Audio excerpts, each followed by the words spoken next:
بسم الله الرحمن الرحيم.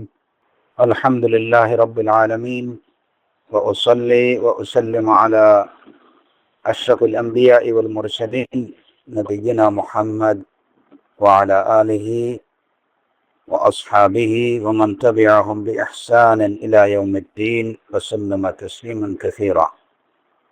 وبعد، إخوتي الكرام، السلام عليكم ورحمة الله وبركاته. আমাদের আজকের আলোচনা ইমাম বারবাহারি রাহিমাহুল্লাহ সংকলিত এবং শেখ সালেহ আল ফৌজান হাফিজাহুল্লাহ এর ব্যাখ্যাকৃত শারহুস সুন্নাহ থেকে। আমরা আমার যতটুকু মনে পড়ে সর্বশেষ আমরা শারহুস সুন্নাহর 21 নম্বর পয়েন্ট নিয়ে আলোচনা করছিলাম, যেখানে রাসূলুল্লাহ সাল্লাল্লাহু আলাইহি ওয়াসাল্লামের শাফাআতের বিষয়ে এবং সিরাতের বিষয়ে আলোচনা করা হয়েছিল। 21 নম্বর পয়েন্টে সিরাতের বিষয়টি শাফাআতের অধীনে আলোচনা করা হয়েছে, কিন্তু 22 নম্বর পয়েন্টে সিরাতের বিষয়টা স্বতন্ত্রভাবে আলোচনা করা হয়েছে। তো আমরা শাফাআত বিষয়ে এবং সিরাত বিষয়ে কিছুটা আলোচনা করেছি। আজকে যেহেতু মধ্যখানে আমাদের 3 মাসের মতো একটা গ্যাপ হয়ে গেছে, সুতরাং শাফাআত বিষয়ে যে আলোচনা করা হয়েছিল সেই আলোচনারই লিস্ট এবং সিরাত বিষয়ে কিছুটা আলোচনার আশা পোষণ করছি। আসআলুল্লাহ সুবহানাহু ওয়া তাআলা আত-তাওফীক ওয়াস সাদাদ।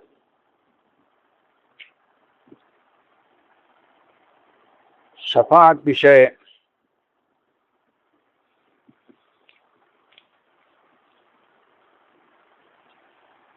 একজন মুমিন বা একজন মুমিনা হিসাবে আমাদের যে বিষয়গুলো শর্টকাট ভাবে জেনে রাখা দরকার,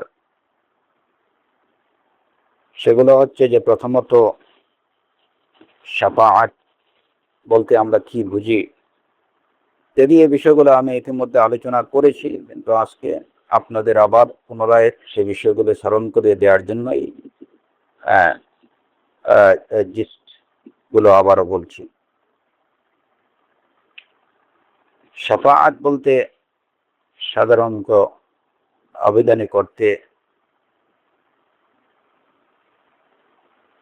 কোনো বেজুর বিষয়কে জোর করা, এটাই বোঝায়। এটা হচ্ছে তার আবেদনী অর্থ, বেজুর বিষয়কে জোর করা, জোর বানানো। আর শরীয়তের পরিভাষায় শাফাআত হচ্ছে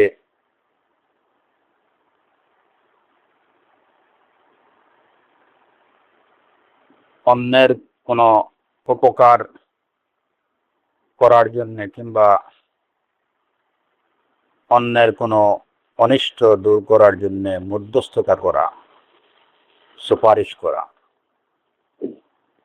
অন্যের কোনো উপকার সাধনের জন্য কিংবা অন্যের কোনো অনিষ্ট দূর করার জন্য মধ্যস্থতা করা বা সুপারিশ করা, এটি হচ্ছে পরিভাষা এটাকে শাফাআত বলা হয়।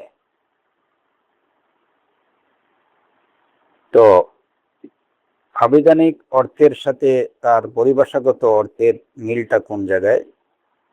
আমরা বললাম যে আবিধানিক অর্থ হচ্ছে বেজুর কিছুকে জোর করা বা জোর বানানো। তো আসলে দেখা যায় যে একজন সুপারিশকারী যখন সে কারোর জন্য সুপারিশ করে, তখন সে তার সাথে জুড়ে যায়, অর্থাৎ তার ভালো বা তার সুখ দুঃখটা তার সাথে শেয়ার করে বা সেটা অনুভব করে বিদায় সে তার জন্য সুপারিশ করে। তো যার জন্য সুপারিশ করা হয় তার সাথে কোনো না কোনোভাবে সুপারিশকারীর একটা মিল হয়ে যায় এবং সেই জায়গাতেই সে শাফিঈ বা সুপারিশকারী বলে গণ্য হয়। শেখ উসাইমিন রাহিমাহুল্লাহ বলছেন যে শাফাআ প্রধানত দুই প্রকার। আমরা শাফাআ বিষয়ে ইমাম বারবাহারি রাহিমাহুল্লাহ যা বলছেন এবং এর ব্যাখ্যায় সালেহ আল ফৌজান হাফিজাহুল্লাহ যেটুকু বলছেন এই 21 নম্বর পয়েন্টের অধীনে আমরা সে বিষয়গুলো বিস্তারিত আমরা তর্জমা করেছি এবং এই বিষয়ের উপরে আমরা আলোচনা হয়েছে। আজকে কিছু এডিশনাল আলোচনা এবং আগের আলোচনাগুলোকে আবার পুনরায় স্মরণ করিয়ে দেওয়া।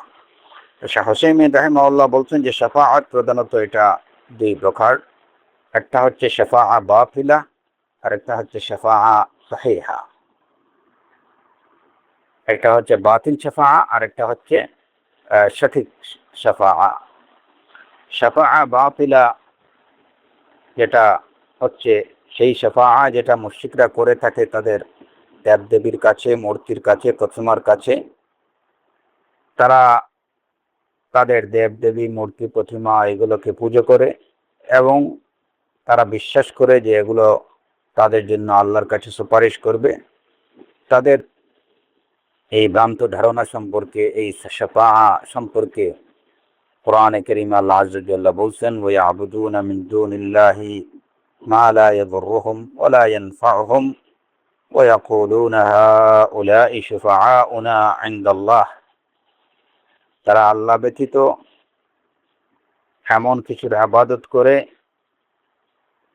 যেগুলো তাদের কোনো অনিষ্ট করতে পারে না, না তাদের কোনো উপকার করতে পারে, অথচ তারা বলে যে এরাই হচ্ছে আল্লাহর নিকট আমাদের জন্য সুপারিশকারী। তো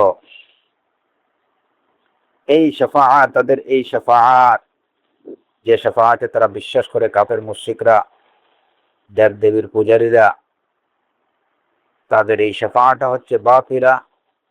আর এটা যে বাতিল শাফাআ সে সম্পর্কে আল্লাহ আযজা ওয়া জাল্লা স্পষ্টভাবে জানিয়ে দিয়েছেন, ফামা তানফাউহুম শাফাআতুশ শাফিঈন, যে তাদের এই শাফাআ কোনো কাজে আসবে না। তাদের কাফেরদের বিষয়ে, মুশরিকদের বিষয়ে কোনো সুপারিশকারীর সুপারিশ গৃহীত হবে না, কবুল হবে না। প্রথমত তারা যাদের কাছে সুপারিশ প্রার্থনা করে এদের সুপারিশ করার কোনো যোগ্যতা নেই, এদের সুপারিশ করার কোনো অনুমতি নেই। এবং দ্বিতীয়ত কাফের এবং মুশরিকদের ব্যাপারে কোনো সুপারিশকারীর সুপারিশই গ্রহণযোগ্য হবে না। তো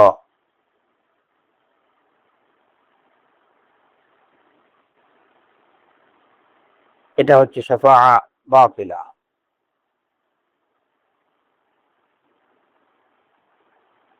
আর শাফাআ সাহিহা যেটা সঠিক শাফাআ, সঠিক শাফাআ কাকে বলে, শাফাআ সাহিহা কি, এ বিষয়ে শেখ উসাইমিন রাহিমাহুল্লাহ বলছেন যে যে শাফাআতের মধ্যে তিনটা শর্ত পাওয়া যাবে সেটাকেই শাফাআ সাহিহা বা সঠিক শাফাআ বলা যাবে। তিনটা শর্তের মধ্যে একটা হচ্ছে যে যিনি সুপারিশ করবেন তার প্রতি আল্লাহ আযজা ওয়া জাল্লা সন্তুষ্ট থাকতে হবে। দ্বিতীয়ত যার বিষয়ে সুপারিশকারী সুপারিশ করবেন, মানে যার বিষয়ে সুপারিশ করা হবে তার প্রতি আল্লাহ আযজা ওয়া জাল্লা আল্লাহ সন্তুষ্টি থাকতে হবে, তার প্রতি আল্লাহ সন্তুষ্ট থাকতে হবে।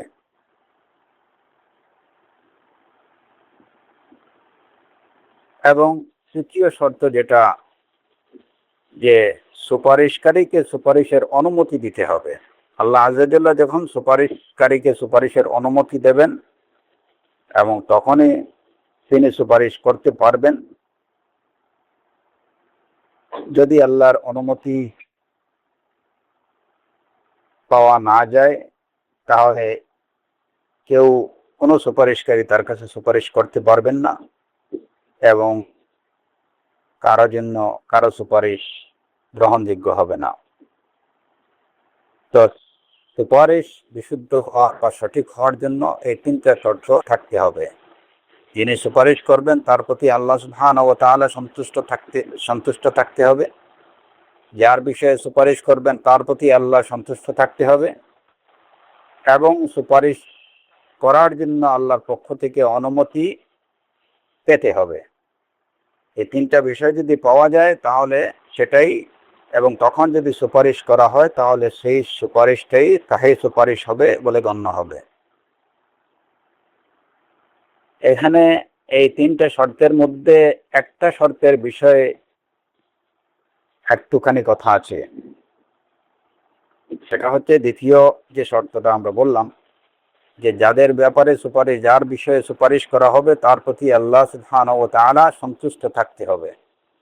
কিন্তু এই শর্তটা শাফাআতে উজমা বা প্রধান শাফাআত যেটা, ওই শাফাআতের ক্ষেত্রে এটা প্রযোজ্য না। শাফাআতে উজমা হচ্ছে যে যখন হাশরের মাঠে সমগ্র মানব এবং জিন জাতি একত্রিত হবে, তখন বিচার কার্য শুরু করার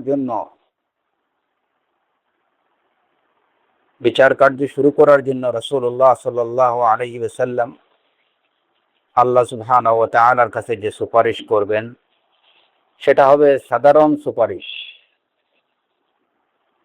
ওইখানে বিচার কার্য শুরু করার জন্য সুপারিশ করবেন রাসূলুল্লাহ সাল্লাল্লাহু আলাইহি ওয়াসাল্লাম, এবং এই ক্ষেত্রে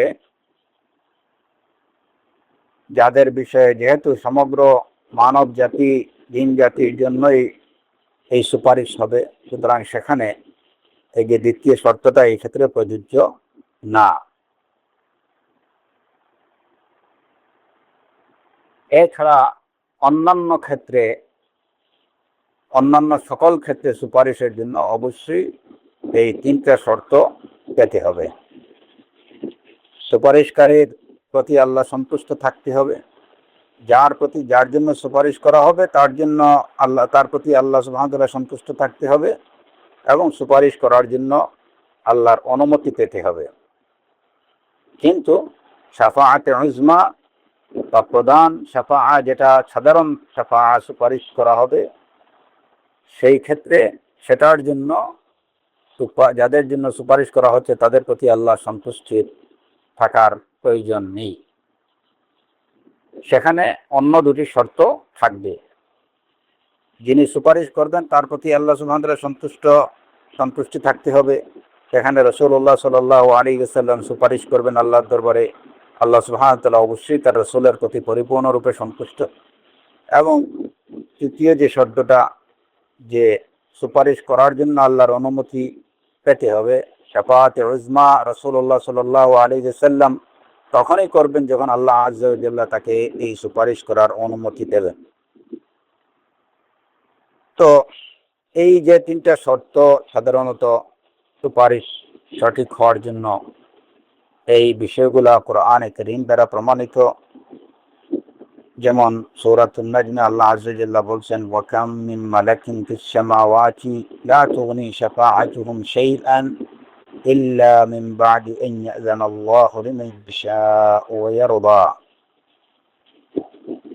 এই আয়াতে আমাদের যে আলোচ্য বিষয়, লা তুগনি শাফাআতুহুম শাইআ, তাদের শাফাআত তাদের কোনো কাজে আসবে না, ইল্লা মিন বা'দি আন ইয়াযানাল্লাহু লিমান ইয়াশা'উ ওয়া ইয়ারদা, তবে এই সুপারিশটা তখনই কাজে আসবে যখন আল্লাহর অনুমতি পাওয়া যাবে, এবং লিমান ইয়াশা'উ ওয়া ইয়ারদা, যার জন্য সুপারিশ করাকে আল্লাহ পছন্দ করবেন এবং যার প্রতি আল্লাহ আযজা ওয়া জাল্লা সন্তুষ্ট থাকবেন।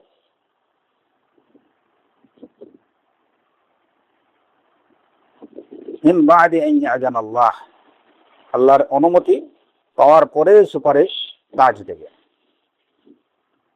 এবং যার বিষয়ে সুপারিশ করার জন্য আল্লাহ অনুমতি দেবেন তার ব্যাপারেই সুপারিশ করা যাবে। কোরআনে কারীমের অন্য আয়াতে আল্লাহ আযজা জাল্লা বলছেন, ইয়াউমা ইযিল লা তানফাউ আশ-শাফাআতু ইল্লা মান আযিনা লাহুর রাহমানু ওয়া রাদিয়া লাহু কাওলা। সেদিন কোনো সুপারিশ কাজে আসবে না, তবে ইল্লা মান আযিনা লাহুর রহমান, যাকে আল্লাহ সুপারিশের অনুমতি দেবেন, ওয়া রাদিয়া লাহু কাওলা, এবং যার কথায় আল্লাহ সন্তুষ্ট হবেন, তিনি কেবল সুপারিশ করতে পারবেন। সূরাতুল আম্বিয়ার 28 নম্বর আয়াতে আল্লাহ আযজা জাল্লা বলছেন, ইয়ালামু মা বাইনা আইদিহিম ওয়া মা খালফাহুম ওয়া লা ইয়াশফাউনা ইল্লা লিমান ইরতাদা ওয়া লা ইয়াশফাউনা ইল্লা লিমান ইরতাদা। তারা কেবল তাদের জন্য সুপারিশ করতে পারবেন যাদের প্রতি আল্লাহ সুবহানাহু ওয়া তাআলা সন্তুষ্ট। এবং সূরাতুল বাকারাতে আল্লাহ আযজা জাল্লা ইরশাদ করেছেন, মান যাল্লাযী ইয়াশফাউ ইনদাহু ইল্লা বিইযনিহি, কে আছে এমন যে আল্লাহর কাছে সুপারিশ করতে পারে আল্লাহর অনুমতি ছাড়া। এই আয়াতগুলো থেকে এই তিনটা বিষয় প্রমাণিত হয় যে লা তুগনি শাফাআতুহুম শাইআন ইল্লা মিন বাদি আন ইয়া'যানা আল্লাহু লিমান ইয়াশাউ ওয়া ইয়ারদা। এখানে এই আয়াতে দেখা যায় এই তিনটা শর্তের কথা বলা হয়েছে। আল্লাহর ইজাজত, আল্লাহর অনুমতি থাকতে হবে, যাকে আল্লাহ শাফাআতের অনুমতি দেবেন তিনি শাফাআত করবেন, এবং যার প্রতি আল্লাহ সন্তুষ্ট থাকবেন তার বিষয়ে সুপারিশ করা যাবে। সূরাতুন নাজমের এই আয়াতে এই তিনটা শর্তের প্রমাণ পাওয়া যায়। এবং সূরাতু তাহার ইয়াউমা ইযিল লা তানফাউ আশ-শাফাআতু ইল্লা মান আযিনা লাহুর রাহমানু ওয়া রাদিয়া লাহু কাওলা, এই আয়াতে দুইটা শর্তের উল্লেখ পাওয়া যায়। ইল্লা মান আযিনা লাহুর রহমান, আল্লাহর অনুমতি, ওয়া রাদিয়া লাহু কাওলা, এবং যার কথায় আল্লাহ সন্তুষ্ট হবেন, অর্থাৎ সুপারিশকারীর প্রতি আল্লাহর সন্তুষ্টি। দুইটা শর্ত প্রমাণ পাওয়া যায়, শর্তের প্রমাণ পাওয়া যায়। আর ইয়ালামু মা বাইনা আইদিহিম ওয়া মা খালফাহুম ওয়া লা ইয়াশফাউনা ইল্লা লিমান ইরতাদা, যাদের প্রতি আল্লাহ সন্তুষ্ট কেবল তাদের জন্যই সুপারিশ করবেন। এই যে সূরাতুল আম্বিয়ার এই আয়াত থেকে কেবলমাত্র তৃতীয় শর্তের উল্লেখ পাওয়া যায়। একটা শর্তের উল্লেখ, মানে যার জন্য সুপারিশ করা হবে তার প্রতি আল্লাহ সন্তুষ্টি, এই শর্তের প্রমাণ পাওয়া যায়। আলা কুল্লি হাল, কোরআনে কারীমের এসব আয়াত দ্বারা উপরোক্ত তিনটি শর্তের বিষয় স্পষ্টভাবে এবং অকাট্যভাবে প্রমাণিত, এবং এর দ্বারা এই বিষয়টা স্পষ্টভাবে জানা যায় যে যার ইচ্ছা সেই কিন্তু, এবং যার জন্য ইচ্ছা তার জন্যই ঢালাওভাবে এরকম কোনো সুপারিশের সুযোগ আল্লাহর কাছে নেই। কোনো পীর, বুজুর্গ, ওলি, তিনি যার জন্য তার ইচ্ছা হবে তার জন্যই আল্লাহর কাছে সুপারিশ করবেন, এরকম ভাবার কোনো সুযোগ নেই। আল্লাহ আযজা ওয়া জাল যার প্রতি সন্তুষ্ট তিনি তাকেই তিনি সুপারিশ করতে পারবেন। এবং শুধু তাই না, তিনি সুপারিশের অনুমতি তাকে পেতে হবে, এবং তিনি যার জন্য সুপারিশ করবেন তার প্রতি আল্লাহ আযজা ওয়া জাল্লা সন্তুষ্ট থাকতে হবে। এই তিনটে শর্ত থেকে এই বিষয়টা আরো স্পষ্টভাবে প্রমাণিত হয় যে যারা তাওহীদের উপরে থাকবে না তাদের জন্য, যারা যারা কুফফার, যারা মুশরিকিন, যারা শিরক করে, যারা কুফর করে, আল্লাহ আযজা ওয়া জাল্লা অবশ্যই তাদের প্রতি সন্তুষ্ট নয়। সুতরাং তাদের ব্যাপারে কেউ কোনো সুপারিশ করতে পারবেন না, তাদের জন্য কাউকে সুপারিশের অনুমতি আল্লাহ আযজা ওয়া জাল্লা দেবেন না। এবং আরেকটা বিষয় হচ্ছে যে যে সমস্ত লোক কুফর করে, শিরক করে, তাদেরকে কখনো সুপারিশের অনুমতি দেয়া হবে না। বন্ড যে সমস্ত পীর ফকিররা আছে, যারা ইসলামকে অমান্য করছে, যারা আল্লাহর সাথে কুফর করছে, যারা আল্লাহর সাথে শিরিক করছে, হ্যাঁ, মানুষ এদেরকে যত বড় বুজুর্গই ভাবুক না কেন, যত বড় পীর ফকির ভাবুক না কেন, এদের প্রতি আল্লাহ আজ্জা ওয়া জাল্লার কোন রকম সন্তুষ্টি নেই। আল্লাহ আজ্জা ওয়া জাল্লা তাদের প্রতি সন্তুষ্ট নয়, সুতরাং তারা কখনো কারো জন্য সুপারিশ করতে পারবে না। তাদের নিজেরই তো জান আত্মরক্ষা করতে পারবে না, তারা অন্যের জন্য সুপারিশ করবে কি? মানুষের মধ্যে যে ভ্রান্ত ধারণা এই যে বন্ড পীর ফকির সম্পর্কে, যে এরাই তাদেরকে কিয়ামতের দিন হার করবে, কিয়ামতের দিন তাদেরকে সাহায্য করবে, তারা নিজেরাই তো আল্লাহর পক্ষ থেকে কোনো সাহায্য পাবে না। যে সমস্ত ভণ্ডরা কুফর করে, শিরিক করে, সিয়াম সালাত এইগুলার দ্বারে কাছে যায় না, ইসলামকে যারা অমান্য করে, এদের প্রতি আল্লাহর সন্তুষ্টি থাকতে পারে না। সুতরাং তারা অন্যের জন্য সুপারিশ করা তো দূরের কথা, তারা নিজেরাই তাদের জন্যই অন্য কেউ সুপারিশ করতে পারবে না, কারণ এদের প্রতি আল্লাহর কোনো সন্তুষ্টি নেই।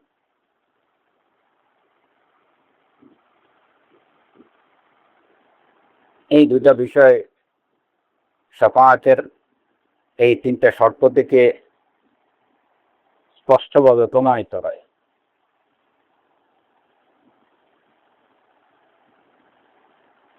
এরপরে যে বিষয়টা আমাদের জানা দরকার, যে শাফাআ ইয়াউমাল কিয়ামা, শাফাআ কত প্রকার শাফাআ হবে?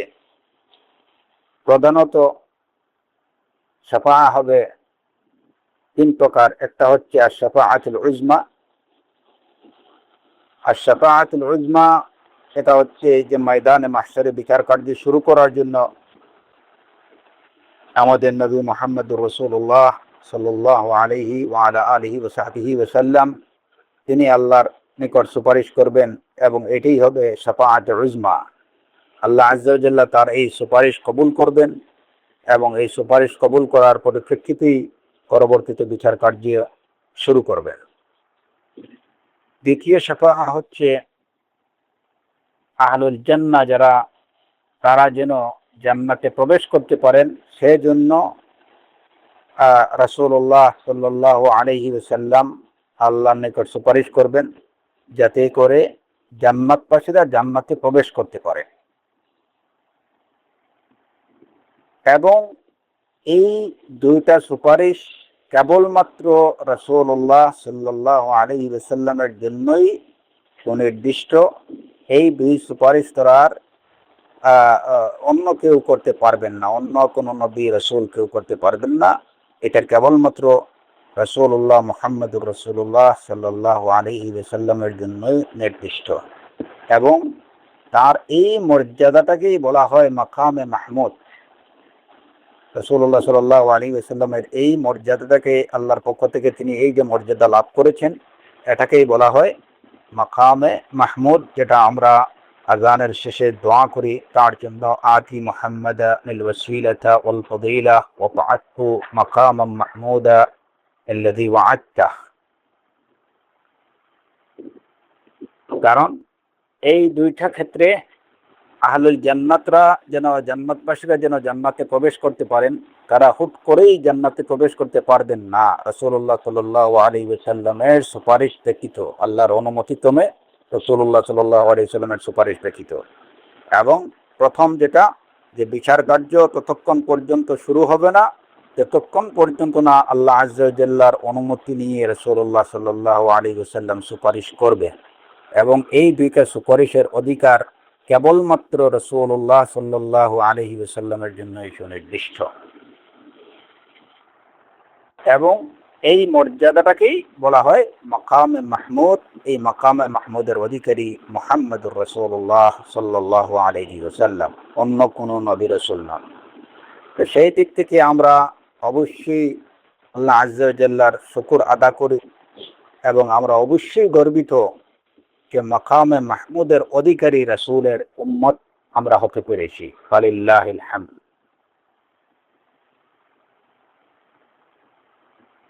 কিন্তু কেবল তার উম্মত হওয়াটাই কিন্তু নাজাতের জন্য কোনোভাবেই যথেষ্ট হবে না।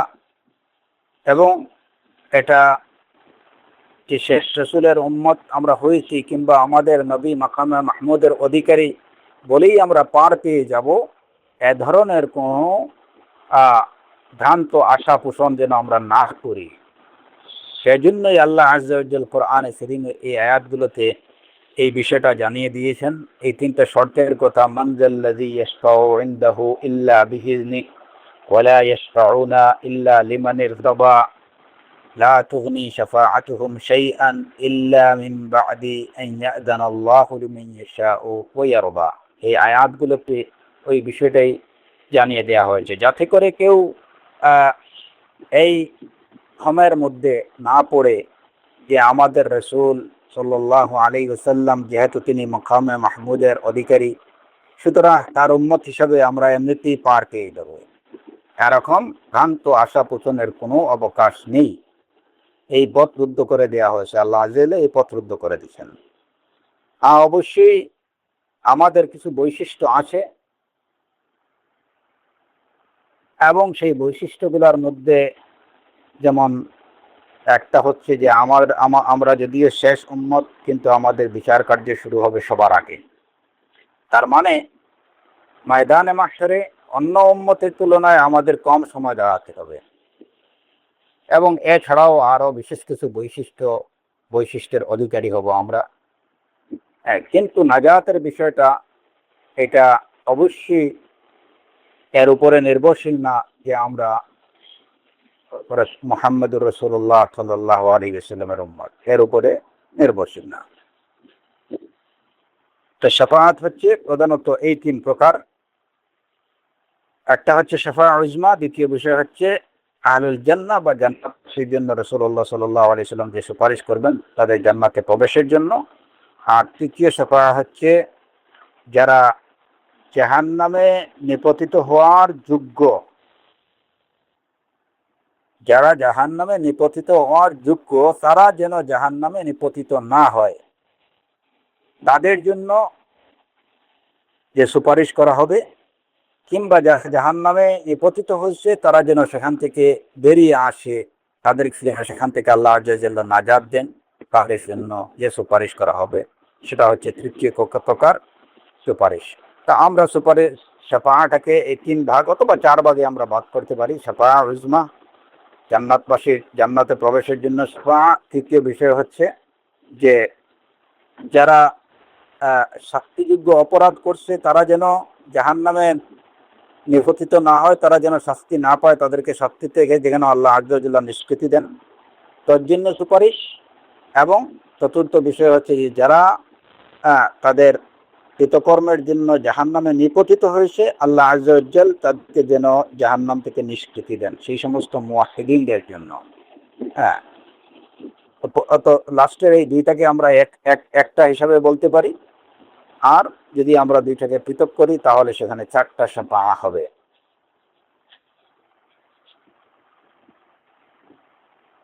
শাফাআত উজমা এই বিষয়ে আমরা ইতিমধ্যে আলোচনা করেছি বিস্তারিত, এবং এই শাফাআতের অধিকার কেবলমাত্র রাসূল সাল্লাল্লাহু আলাইহি ওয়াসাল্লামের জন্যই নির্দিষ্ট।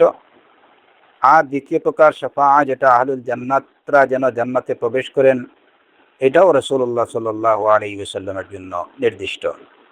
ইমাম ইবনে তাইমিয়া রাহিমাহুল্লাহ তিনি বলেছেন যে এই শাফাআতটা রাসূল সাল্লাল্লাহু আলাইহি ওয়াসাল্লাম করবেন যেন জান্নাতবাসীরা জান্নাতে প্রবেশ করতে পারেন। তারা টুট করে গিয়ে জান্নাতে প্রবেশ করতে পারবেন না যতক্ষণ পর্যন্ত না তাদের জন্য রাসূল সাল্লাল্লাহু আলাইহি ওয়াসাল্লাম সুপারিশ করবেন। তার সুপারিশের পরেই জান্নাতের দরজা খুলে দেয়া হবে।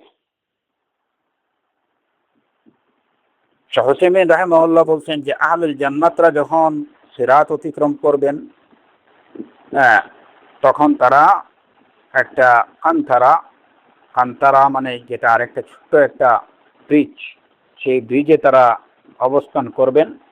সেখানে যদি ছোটখাটো যে সমস্ত বদলা আছে একজনের প্রতি আরেকজনের, সেগুলা এখানে নিয়ে নেওয়া হবে, যাতে করে আহলুল জান্নাতরা একদম পরিপূর্ণরূপে তারা পরিচ্ছন্ন হয়ে যান, অন্তরের দিক থেকে তাদের অন্তরের মধ্যে কোনো ধরনের বিদ্বেষ, কোনো ধরনের হিংসা, কারো প্রতি কোনো ধরনের হিংসা বিদ্বেষ কোনো কিছু না থাকে, এবং টুকটাক তাদের মধ্যে তাদের যে ত্রুটি বিচ্ছুতিগুলো যেগুলো ছিল সেগুলা থেকেও যেন তারা একদম পরিপূর্ণরূপে নিষ্পাপ হয়ে যান। হ্যাঁ, সেই জন্যই ওইখানে এই কেসাস বা বদলাগুলা নেওয়া হবে। এবং এই কেসাস বা বদলা নেওয়ার পরে সেটা হবে ছোট ব্রিজের উপরে। বড় ব্রিজটা পার হওয়ার পরে, অতিক্রম করার পরে সেই ছোট ব্রিজে তারা তারা অবস্থান করবেন। সেখানে ওই কেসাসগুলো নেওয়া হবে। আল্লাহ আজ্জা ওয়া জাল তাদেরকে, আহলুল জান্নাতদেরকে পরিপূর্ণরূপে পবিত্র করে নেবেন এবং এরপরে তারা জান্নাতের প্রতি অগ্রসর হবেন। কিন্তু জান্নাতের দরজা তাদের জন্য তখনই খুলে দেওয়া হবে যখন রাসূলুল্লাহ সাল্লাল্লাহু আলাইহি ওয়াসাল্লাম তার জন্য আল্লাহ আজ্জা ওয়া জাল্লার কাছে সুপারিশ করবেন।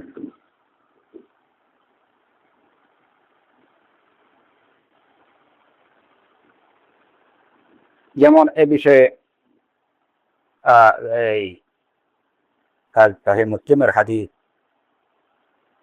লম্বা হাদিসের একটা অংশ হচ্ছে ইজমা আল্লাহু তাবারাকা ওয়া তাআলা আন্নাতা ফায়াকুমুল মুমিনুনা হাত্তা তাজলিফা লাহুমুল জান্নাহ ফায়াতুনা আদম ফায়াকুলু ইয়া আবানা ইফতাহ লানাল জান্নাহ। এই লম্বা হাদিস। এরপরে এর শেষ অংশটুকু ফায়াতুনা মুহাম্মাদান ফায়াকুমু ফায়ুযানু লাহু। যেদিন আল্লাহ আজ্জা ওয়া জাল মুমিনদেরকে একত্রিত করবেন, জান্নাত তাদের কাছে চলে আসবে, তারা জান্নাতের কাছে চলে যাবেন, তখন জান্নাতের দরজা খুলে দেওয়ার জন্য তারা আদম আলাইহিস সালাতু ওয়াস সালামের কাছে যাবেন, গিয়ে বলবেন যে আপনি আমাদের পিতা, আপনি জান্নাতের দরজাটা আমাদের জন্য খুলে দেওয়ার ব্যবস্থা করুন। তিনি তার অপারগতা প্রকাশ করবেন। এইভাবেই তারা একসময় রাসূলুল্লাহ সাল্লাল্লাহু আলাইহি ওয়াসাল্লামের কাছে, তারপরে তারা নূহ আলাইহিস সালাতু ওয়াস সালামের কাছে যাবেন, উলুল আজম রাসূলদের কাছে যাবেন, গিয়ে বলবেন যে আপনি জান্নাতের দরজা খুলে দেওয়ার জন্য ব্যবস্থা করেন। তারা অপারগতা প্রকাশ করবেন। শেষ পর্যন্ত তারা মুহাম্মদ সাল্লাল্লাহু আলাইহি ওয়াসাল্লামের নিকট আসবেন। তখন রাসূলুল্লাহ সাল্লাল্লাহু আলাইহি ওয়াসাল্লাম আল্লাহ আযজা ওয়া জাল্লার কাছে তার জন্য সুপারিশ করার অনুমতি চাইবেন, তাকে সুপারিশের অনুমতি দেওয়া হবে এবং তিনি সুপারিশ করবেন, তখন জান্নাতের দরজাগুলো খুলে দেওয়া হবে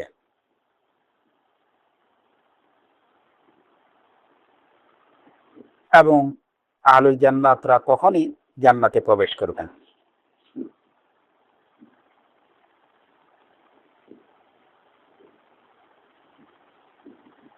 রাসূলুল্লাহ সাল্লাল্লাহু আলাইহি ওয়াসাল্লামের এই যে বৈশিষ্ট্য, এই বৈশিষ্ট্যের কথা আরো জানা যায়। আবু সাঈদ খুদরি রাদিয়াল্লাহু আনহু থেকে বর্ণিত হাদিস, তিনি বলেছেন قال رسول الله صلى الله عليه وسلم أنا سيد ولد آدم يوم القيامة ولا فخر وبيدي لواء الحمد ولا فخر وما من نبي يومئذ آدم فمن سواه إلا تحت لوائي وأنا أول من تنشق عنه الأرض ولا فخر। يوم القيامة আমি হব শ্রেষ্ঠ আদম সন্তান, আদম সন্তানের সাইয়্যিদ বা নেতা, এবং এটা ওলা ফাকার, এটা কোনো গর্ব নয়।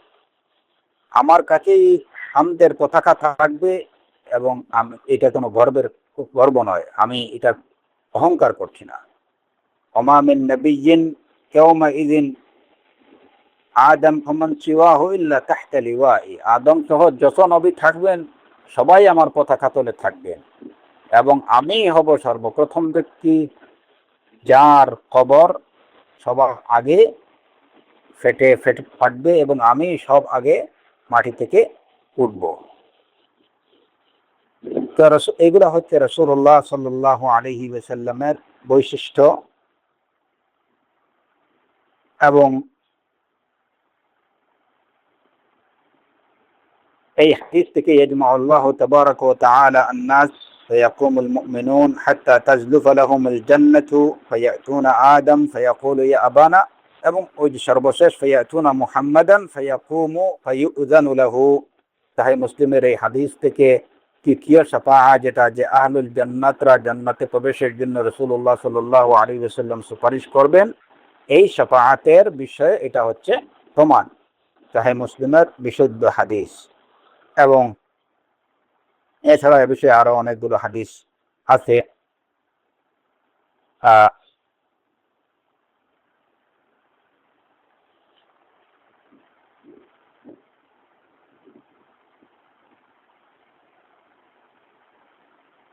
এই যে আনাস রাদিয়াল্লাহু আনহু থেকে বর্ণিত, এটাও একটা হাদিসের অংশ, যে এই শাফাআতে সানিয়া বা দ্বিতীয় প্রকার শাফাআতের বিষয়ে রাসূলুল্লাহ সাল্লাল্লাহু আলাইহি ওয়াসাল্লাম বলেছেন, فآخذ بحلقة باب الجنة فأقعقها, আমি জান্নাতের দরজায় ধরে আমি এটাকে ঝাঁকুনি দেব। আমি ফায়ুকালু মান হাদা, তখন বলা হবে কে? ফায়ুকালু মুহাম্মদ ফায়াফতাহুনা লি ওয়া ইউরহিবুন ফায়াকুলুনা মারহাবান, তখন জান্নাতের দরজা আমার জন্য খুলে দেয়া হবে এবং আমাকে স্বাগত জানানো হবে। তখন আমি ফাআখিরু সাজিদান, আমি সেখানে সাজদায় পড়ে যাব। ফায়ুলহিমুনি আল্লাহু মিনাস সানাই ওয়াল হামদি, আমাকে আল্লাহ আযজা ওয়া জাল্লা তার প্রশংসার কিছু স্তুতিবাক্য আমাকে আমার অন্তরে ঢেলে দেবেন, আমি যেগুলো দিয়ে আল্লাহর প্রশংসা করব।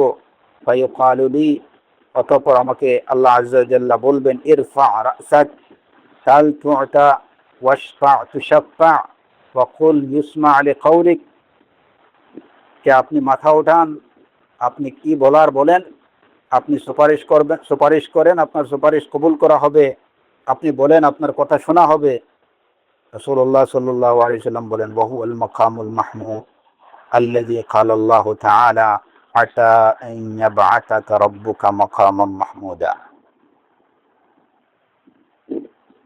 তো এই দুটি শাফাআত আহলে সুন্নাহ ওয়াল জামাতের মধ্যে বিষয়ে কোনো দ্বিমত নেই যে এই দুটি শাফাআতের অধিকার কেবলমাত্র রাসূলুল্লাহ সাল্লাল্লাহু আলাইহি ওয়াসাল্লামের জন্য। শাইখুল ইসলাম ইবনে তাইমিয়া রাহিমাহুল্লাহ বলছেন যে হাকানি শাফাআতানি খাসসাতানি লাহু, এই দুটি শাফাআত রাসূল সাল্লাল্লাহু আলাইহি ওয়াসাল্লামের জন্য খাস। এই দুটি বিষয়ে অন্যান্য আম্বিয়া আলাইহিমুস সালাতু ওয়াস সালামের কাছে যখন সুপারিশের জন্য মানুষজন যাবে, তখন তারা অপারগতা প্রকাশ করবেন। এগুলো বিশুদ্ধ হাদিস দ্বারা প্রমাণিত।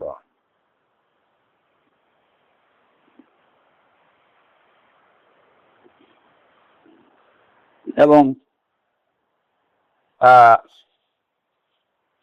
এছাড়া যে তৃতীয় প্রকার বা চতুর্থ প্রকার যে শাফাআত, সেই শাফাআত যেভাবে রাসূলুল্লাহ সাল্লাল্লাহু আলাইহি ওয়াসাল্লাম করতে পারবেন, তেমনি ভাবে অন্যান্য নবী রাসূলগণও করতে পারবেন, মুমিনিনরা করতে পারবেন, সিদ্দিকিনরা করতে পারবেন, শুহাদারা করবেন, মালায়েকারাও করবেন, করতে পারবেন।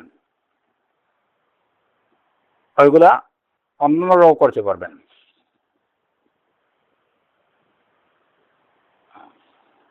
তবে এখানে আরেকটা বিষয় হচ্ছে যে রাসূলুল্লাহ সাল্লাল্লাহু আলাইহি ওয়াসাল্লামের জন্য যদি এটা সাধারণভাবে না, আরেকটা শাফাআত যেটা তার জন্য খাস। শাইখ হুসাইমিন রাহিমাহুল্লাহ বলছেন যে আরেকটা শাফাআত আছে, যে শাফাআতটা কেবলমাত্র রাসূল সাল্লাল্লাহু আলাইহি ওয়াসাল্লামের জন্য, এটা তিনি করতে পারবেন, অন্য কেউ সেটা তার জন্য করতে পারবে না।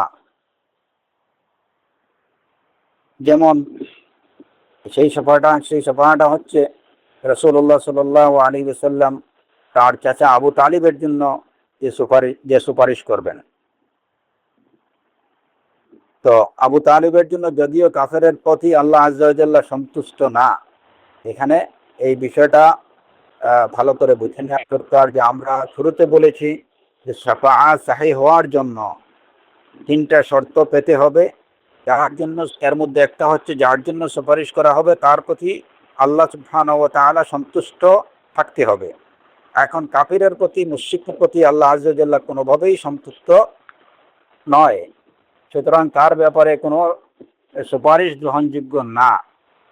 অ্যাকসেপ্ট, এখানে একদম এক্সেপশনাল একটা বিষয় হচ্ছে রাসূলুল্লাহ সাল্লাল্লাহু আলাইহি ওয়াসাল্লামের চাচা আবু তালিবের বিষয়টা। আবু তালিব তিনি তার জান দিয়ে, সম্পদ দিয়ে রাসূলুল্লাহ সাল্লাল্লাহু আলাইহি ওয়াসাল্লামকে প্রোটেকশন দিয়েছেন। তাকে তিনি লালন পালন করেছেন, অত্যন্ত আদর যত্নে তাকে লালন পালন করেছেন। কিন্তু আল্লাহ আযজা ওয়া জাল্লার ফয়সালা কে ঈমান তার ভাগ্যে জুটেনি। রাসূলুল্লাহ সাল্লাল্লাহু আলাইহি ওয়াসাল্লাম তার 10 জন চাচা ছিলেন, তাদের মধ্যে 4 জন রাসূলুল্লাহ সাল্লাল্লাহু আলাইহি ওয়াসাল্লামের ইসলামের যুগটুকু পেয়েছেন, আর বাকিরা এর আগেই, অর্থাৎ রাসূল সাল্লাল্লাহু আলাইহি ওয়াসাল্লামের নবুয়ত এবং রিসালাত প্রাপ্তির আগেই তারা মারা গেছেন।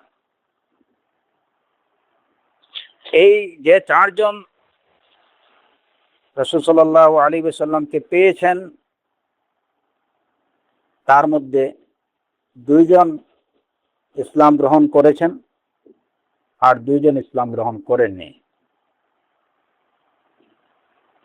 যে 2 জন ইসলাম গ্রহণ করতে পেরেছেন এরা হলেন রাসূল সাল্লাল্লাহু আলাইহি ওয়াসাল্লামের চাচা আব্বাস রাদিয়াল্লাহু আনহু এবং আরেকজন হামজা ইবনে আব্দুল মুত্তালিব রাদিয়াল্লাহু আনহু।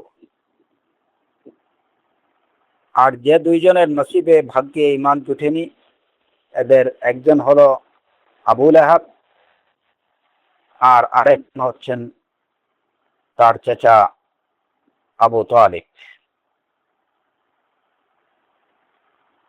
এই আবু তালিবের বিষয়ে রাসূলুল্লাহ সাল্লাল্লাহু আলাইহি ওয়াসাল্লাম যে সুপারিশটুকু করবেন সেটা হচ্ছে একেবারে এক্সেপশন, যে উনি কাফির হওয়ার পরেও তার জন্য রাসূল সাল্লাল্লাহু আলাইহি ওয়াসাল্লাম সুপারিশ করবেন এবং তার সুপারিশ আল্লাহর কাছে আংশিকভাবে গ্রহণযোগ্য হবে। রাসূলুল্লাহ সাল্লাল্লাহু আলাইহি ওয়াসাল্লামের এই সুপারিশের বদৌলতে আবু তালিবকে জাহান্নামে কাফির এবং মুশরিকদের যে শাস্তি দেয়া হবে তার মধ্যে সবচেয়ে কম শাস্তি দেয়া হবে আবু তালিবকে। আর সেই শাস্তিটুকু হলো, যেটা জানা যায় সহিহ বুখারী এবং মুসলিমের হাদিস থেকে, যে হুয়া ফি বাহদাহিম মিন নার, ওয়া ফি বাহদাহিম মিনান নার, ফিন নার। তিনিও অগ্নিকুণ্ডে নিপতিত হবেন, জাহান্নামে নিপতিত হবেন।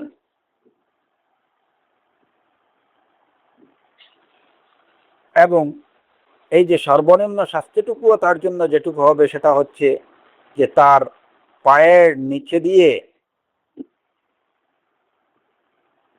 আগুন জ্বলবে এবং সেটা তার মাথা দিয়ে এখানে ইয়াগলি মিনহু দিমাগুহু, তার মগজ এখানে বাতের মতো ভাত যেভাবে ফুটে সেভাবে ফুটবে। এটা হচ্ছে সর্বনিম্ন শাস্তি।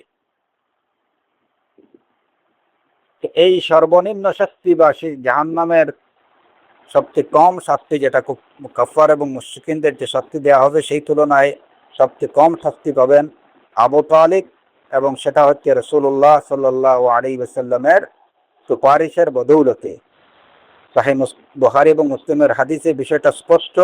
রাসূলুল্লাহ সাল্লাল্লাহু আলাইহি ওয়াসাল্লাম বলছেন, হুয়া ফি বাহদাহিম মিন নার ওয়ালাউলা আনা লাকানা ফিদ দারকিল আসফালি মিনান নার। রাসূল সাল্লাল্লাহু আলাইহি ওয়াসাল্লাম বলছেন, যদি আমি না হতাম তাহলে আবু তালিবের ঠিকানা হতো ফিদ দারকিল আসফালি মিনান নার, জাহান্নামের সর্বনিম্ন স্তরে। তো আবু তালিব রাসূলুল্লাহ সাল্লাল্লাহু আলাইহি ওয়াসাল্লামকে অনেক সাহায্য সহযোগিতা করেছেন। রাসূল সাল্লাল্লাহু আলাইহি ওয়াসাল্লামকে আদর যত্ন করেছেন এবং তার কারণে কুফফার এবং মুশরিকিনদের অনেক অনিষ্ট থেকে তিনি আল্লাহর ইচ্ছায় রক্ষা পেয়েছেন। এসব কারণে আবু তালিবের বিষয়টা হচ্ছে একটু স্বতন্ত্র। তো এই একমাত্র আবু তালিবই হচ্ছেন যে কাফির হওয়ার পরেও তার ক্ষেত্রে রাসূলুল্লাহ সাল্লাল্লাহু আলাইহি ওয়াসাল্লামের সুপারিশটুকু আংশিকভাবে গ্রহণযোগ্য হবে, কিন্তু শেষমেশ তিনি জাহান্নাম থেকে রক্ষা পাবেন না, কারণ তার মধ্যে তাওহীদ ছিল না, তিনি আল্লাহর একত্বে বিশ্বাসী ছিলেন না, তিনি ঈমানদার ছিলেন না। যে কারণে যতই তিনি রাসূল সাল্লাল্লাহু আলাইহি ওয়াসাল্লামকে আদর যত্ন করে থাকুন না কেন, যতই তিনি রাসূল সাল্লাল্লাহু আলাইহি ওয়াসাল্লামকে তার ধন সম্পদ দিয়ে হেফাজতের চেষ্টা করেন না কেন, কিন্তু তার মধ্যে ঈমান না থাকার কারণে ফাইনালি তিনি জাহান্নাম থেকে নিষ্কৃতি পাননি এবং পাবেন না। তো শাইখ উসাইমিন রাহিমাহুল্লাহ বলছেন যে এই আরেকটা শাফাআহ, এটাও কেবলমাত্র রাসূলুল্লাহ সাল্লাল্লাহু আলাইহি ওয়াসাল্লামের জন্য, অন্য কাউকে কোনো কাফের মুশরিকের জন্য সুপারিশ করার অনুমতি দেয়া হবে না।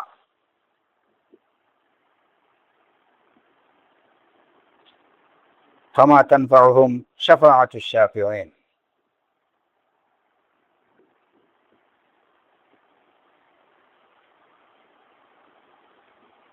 তৃতীয় প্রকার যে শাফাআটা, সেটা হচ্ছে যে যারা জাহান্নামে নিপতিত হওয়ার যোগ্য হয়ে গেছে, এরা কিন্তু মুওয়াহ্হিদিনদের মধ্যে, যারা আল্লাহর একত্বে বিশ্বাসী, রাসূলুল্লাহ সাল্লাল্লাহু আলাইহি ওয়াসাল্লামের রিসালাতে বিশ্বাসী, এই সমস্ত যে সমস্ত লোকরা হয়তো কাবিরা গুনাহ করছেন, যে কারণে তারা জাহান্নামে শাস্তি পাওয়ার উপযোগী, তাদের জন্য রাসূলুল্লাহ সাল্লাল্লাহু আলাইহি ওয়াসাল্লাম কিংবা অন্যান্য সিদ্দিকীনরা, শুহাদারা তাদের জন্য সুপারিশ করবেন, যাতে তারা জাহান্নামের নিপতিত না হন, জাহান্নাম থেকে রেহাই পান। তো এটা রাসূল সাল্লাল্লাহু আলাইহি ওয়াসাল্লাম এই সুপারিশ যেমন করবেন, অন্যান্যরাও করতে পারবেন। এবং এটা কাদের ক্ষেত্রে এই সুপারিশ করা হবে? উসাতুল মুমিনিন, যারা মুমিনদের মধ্যে, ঈমানদারদের মধ্যে যারা পাপী নাফরমান, তাদের জন্য।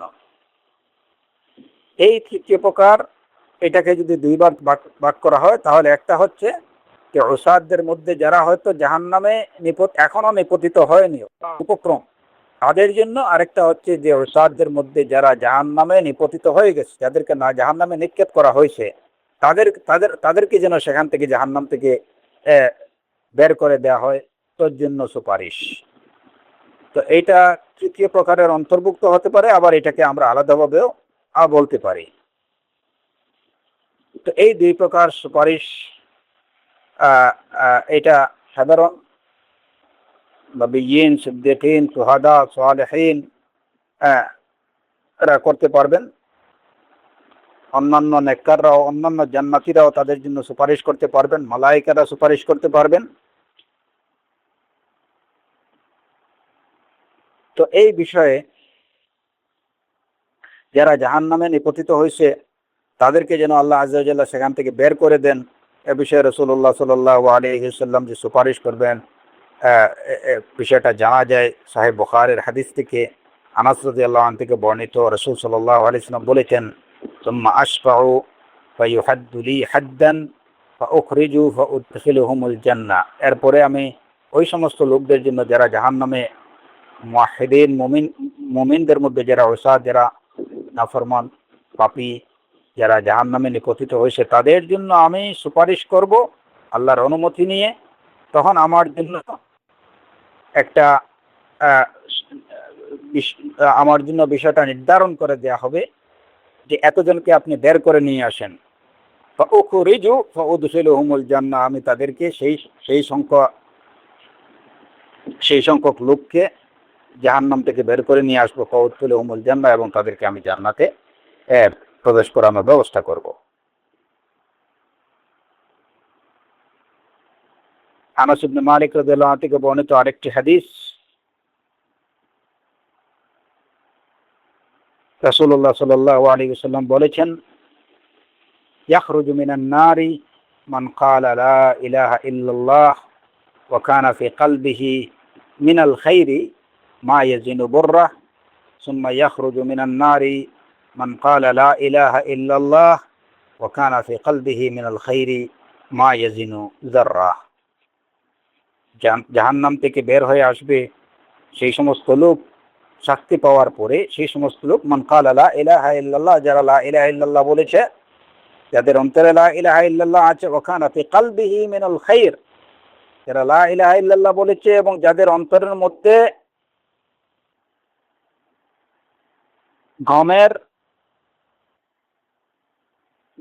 গমের দানা পরিমাণ যাদের অন্তরের মধ্যে ঈমান আছে, অতঃপর জাহান্নাম থেকে বের করে নিয়ে আসা হবে, বের হয়ে আসবে সেই সমস্ত লোক যারা লা ইলাহা ইল্লাল্লাহ বলেছে এবং যাদের অন্তরের মধ্যে যাররা পরিমাণ, সরিষার দানা পরিমাণ ঈমান আছে, এরা বেরিয়ে আসবে। তো এইসব হাদিস থেকে এই বিষয়টা জানা যায় স্পষ্টভাবে যে মুওয়াহ্হিদিন যারা, যাদের অন্তরের মধ্যে ঈমান আছে, নিজেদের পাপের শাস্তি ভোগ করার পরে একদিন না একদিন তারা জাহান্নাম থেকে নিষ্কৃতি লাভ করবেন। কিন্তু যারা কুফর এবং শিরক, সুস্পষ্ট কুফর এবং শিরকের উপরে যারা মৃত্যুবরণ করবে, এরা কসমিন কালেও জাহান্নাম থেকে নিষ্কৃতি পাবে না। আল্লাহ আযজা ওয়া জাল্লা সাফ জানিয়ে দিয়েছেন, ইন্নাল্লাহা লা ইয়াগফিরু আন ইউশরাকা বিহি ওয়া ইয়াগফিরু মা দুনা যালিকা লিমান ইয়াশা ওয়া মান ইউশরিক বিল্লাহ ফাকাদ হাররামাল্লাহু আলাইহিল জান্নাহ ওয়া মাওয়াহুন নার।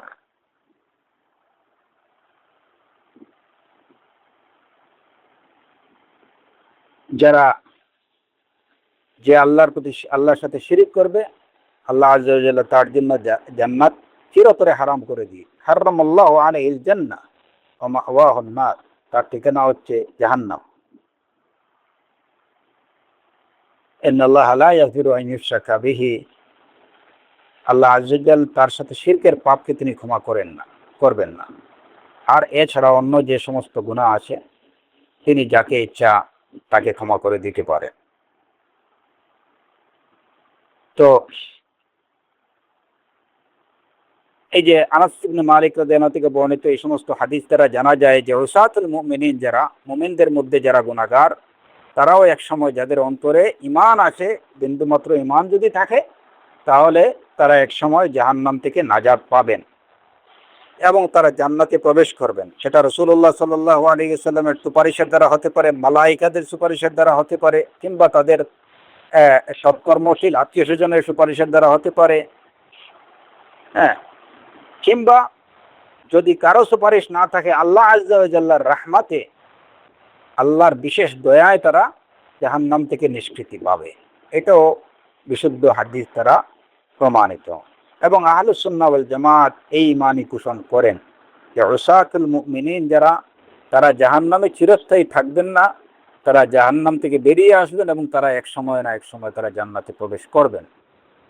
কিন্তু মু'তাজিলা এবং খাওয়ারিজরা, তারা কিন্তু এই বিষয়টাকে অস্বীকার করে। খাওয়ারিজ এবং মু'তাজিলাদের তাদের বিশ্বাস হচ্ছে, তাদের আকীদা হলো যে কবিরা গুনাহগার যারা, তারা কখনো জাহান্নাম থেকে নিষ্কৃতি পাবে না, এরা মুখাল্লাদ ফি নারি জাহান্নাম, যে এরা জাহান্নামের চিরস্থায়ী বাসিন্দা হবে। তো খাওয়ারিজ এবং মু'তাজিলাদের বিশ্বাস অনুযায়ী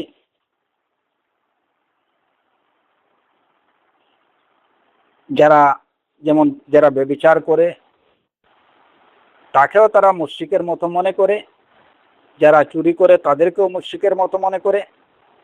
মোট কথা হচ্ছে যে আহলুল কাবায়েরকে এদেরকে তারা মুশরিকিনদের মতোই মনে করে। মুশরিকিনরা যেভাবে জাহান্নামের চিরস্থায়ী বাসিন্দা হবে, খাওয়ারিজ এবং মুতাজিলিরা মুমিন কবিরা গুনাহগারদেরকেও ঠিক তেমনিভাবে মনে করে যে তারাও হবে জাহান্নামের চিরস্থায়ী বাসিন্দা।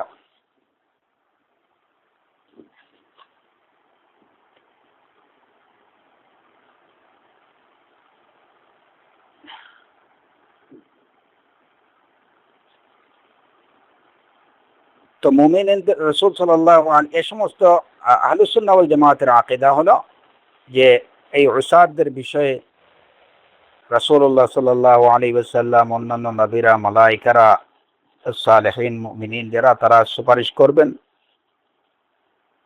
এবং শেষ পর্যন্ত আল্লাহ আযজা ওয়া জাল্লার বিশেষ অনুগ্রহে মুওয়াহহিদিন, উসাতুল মুমিনিন যারা সারা জাহান্নাম থেকে বেরিয়ে আসবেন।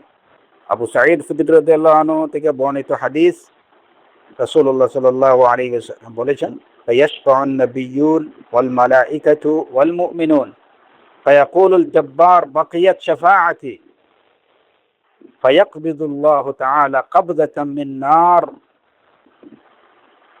মিনান নার আকওয়ামান قد امتحشوا فيلقون في نهر بأفواه الجنة يقال له ماء الحياة فينبتون في حافيته كما تنبت الحبة في حميل السيل قد رأيتموها إلى جانب الصخرة إلى جانب الشجرة।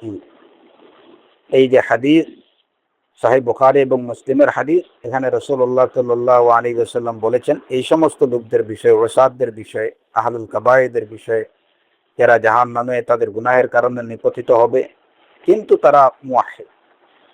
এদের বিষয়ে নবীরা সুপারিশ করবেন, নবীদের সুপারিশে তারা হয়তো বেরিয়ে আসবেন, মালায়েকারা সুপারিশ করবেন, তাদের সুপারিশে বেরিয়ে আসতে পারেন, এবং সর্বশেষ আল্লাহ আযজা ওয়া জাল্লা বলবেন যে সবার সুপারিশ শেষ, বাকিয়াত শাফাআতি, এবার আমার অনুগ্রহ বাকি রয়ে গেছে। তখন আল্লাহ আযজা ওয়া জাল্লা জাহান্নাম থেকে এক মুষ্টি নিয়ে এমন কিছু লোকদেরকে বের করে আনবেন যারা জাহান্নামে পুড়ে একদম ছাই হয়ে গেছে। তাদেরকে জান্নাতের অভিমুখে একটা নদীতে ফেলে দেয়া হবে, যেটাকে বলা হয় মাউল হায়াত। মাউল হায়াত নামে ওই নদীতে যখন ফেলা হবে তখন যেভাবে জলাধারে বিভিন্ন উদ্ভিদ গজায় ঠিক তেমনি ভাবে তারা পুড়ে ছাই হয়ে যাওয়ার পরে একদম জ্বলে পুড়ে কয়লার মতো হয়ে যাবে তারা। তখন এই নদীতে ছাড়ার পরে যেভাবে জলাধারে উদ্ভিদ গজায় ঠিক তেমনি ভাবে তারা আবার গজিয়ে উঠবে, একদম ফ্রেশ পাবে, সজীব সতেজ হয়ে উঠবে, এবং আল্লাহ আযজা ওয়া জাল্লা তাদেরকে জান্নাতে প্রবেশ করাবেন। তারা যখন জান্নাতে প্রবেশ করবেন তখন আগে থেকে যারা জান্নাতে আছেন তাদেরকে দেখে তারা বলবেন, হাউলাই উতাকাউর রহমান আদখালাহুমুল জান্নাহ বিগাইরি আমালিন আমিলুহু ওয়ালা খাইরিন কদ্দামুহু।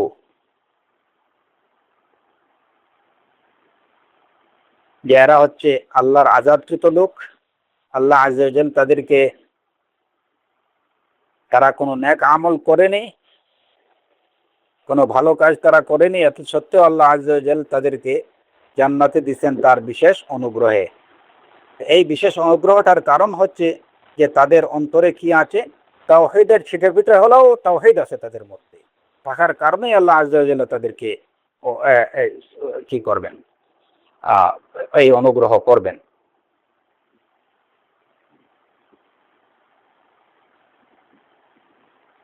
রাসূলুল্লাহ সাল্লাল্লাহু আলাইহি ওয়াসাল্লামের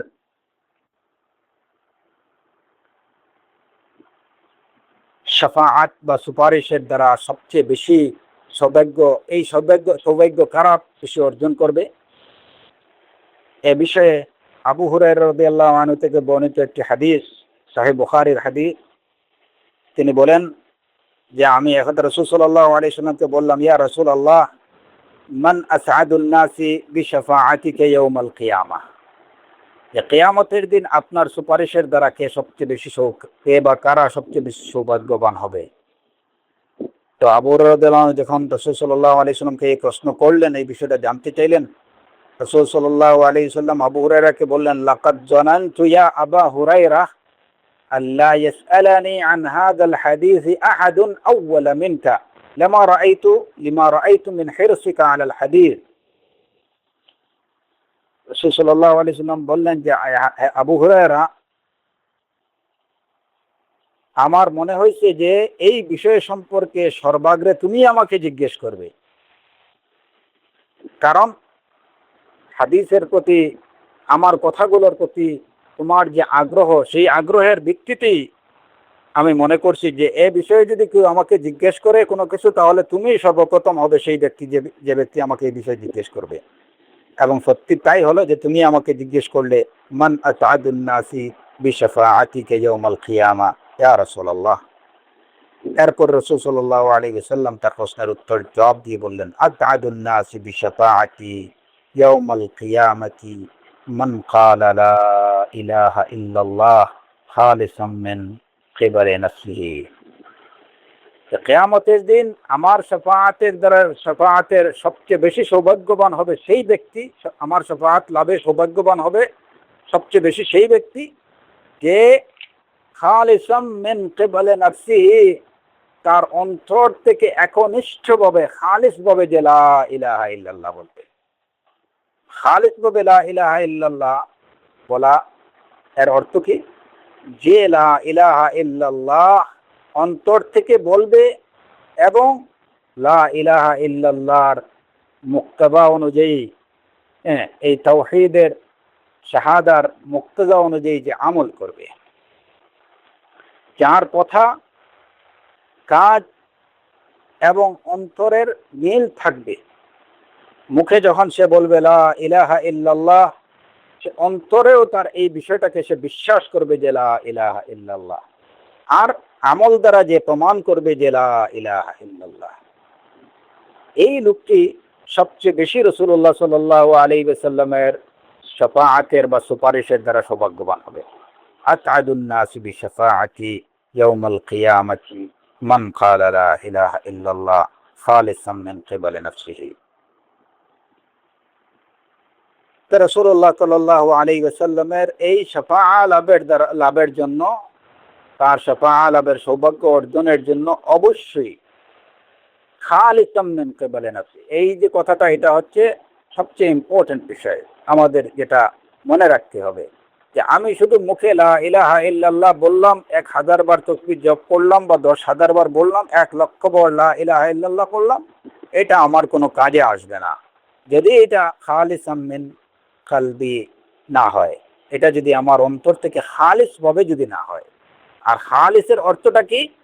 খালিস হচ্ছে কোনো বিষয় তখনই খালিস হবে যখন এই কথার সাথে আমার কাজের এবং আমার অন্তরের মিল থাকবে, এটি হবে খালিস। আপনি একবার লা ইলাহা ইল্লাল্লাহ বলুন, কিন্তু অবশ্যই আপনার অন্তরে সেই বিশ্বাস থাকতে হবে, লা ইলাহা ইল্লাল্লাহ বিশ্বাস, এবং আপনার আমল দ্বারা সেটা প্রমাণ করতে হবে যে আপনি একনিষ্ঠ। আপনি যে কথাটা বলছেন, এই কথাটাকে আপনি অন্তরে যেভাবে বিশ্বাস করেন, মুখে যেভাবে স্বীকার করছেন, কাজে সেটাকে আপনি প্রমাণ করে দেখিয়ে দিচ্ছেন যে আপনি, আপনার কথা এবং কাজের মিল আছে, আপনার বিশ্বাসের মিল আছে, বিশ্বাসের সাথে আপনার কাজের মিল আছে, তাহলে আপনি মুখলিস বলে গণ্য হবে। আর তখনই এই তাওহীদ, এই শাহাদা আপনার কাজে দেবে এবং আপনি আশা করতে পারেন যে এন্ড অফ দ্য ডে, যদি একান্ত যতই কবিরা গুনাহ করুক না কেন, শেষ পর্যন্ত একদিন না একদিন এই লোকটি কি হবে? জাহান্নাম থেকে নাজাত পাবে। এবং সবচেয়ে বড় কথা যেটা, যে লোকটা যদি প্রকৃত অর্থে খালিস হয়, মুখলিস হয়, সে যদি একনিষ্ঠভাবে খালিসভাবে যদি লা ইলাহা ইল্লাল্লাহ বলে, অর্থাৎ তার এই ঘোষণা বা এই সাক্ষ্যের সাথে সাথে তার অন্তরের বিশ্বাসের মিল থাকে এবং তার কাজে যদি সে সেটা প্রমাণ করতে পারে, তাহলে প্রথম দফায় সে নাজাত পাবে এবং আল্লাহ আজ্জা ওয়া জাল্লার ইচ্ছায় সে হয়তো ওই লোকদের অন্তর্ভুক্ত হবে যারা বেলা হিসাব জান্নাতের অধিকারী হবে। 70,000 লোক যারা বেলা হিসাব জান্নাত জান্নাত জান্নাত লাভ করবেন, আল্লাহ আযজা ওয়া জাল্লা তাকে সেই সমস্ত লোকের অন্তর্ভুক্ত করবেন। আল্লাহ সুবহানাহু ওয়া তাআলা আমাদেরকে তার সেই সমস্ত বান্দাদের অন্তর্ভুক্ত করুন যারা বেলা হিসাব এবং বেলা আযাব জান্নাত লাভ করবে।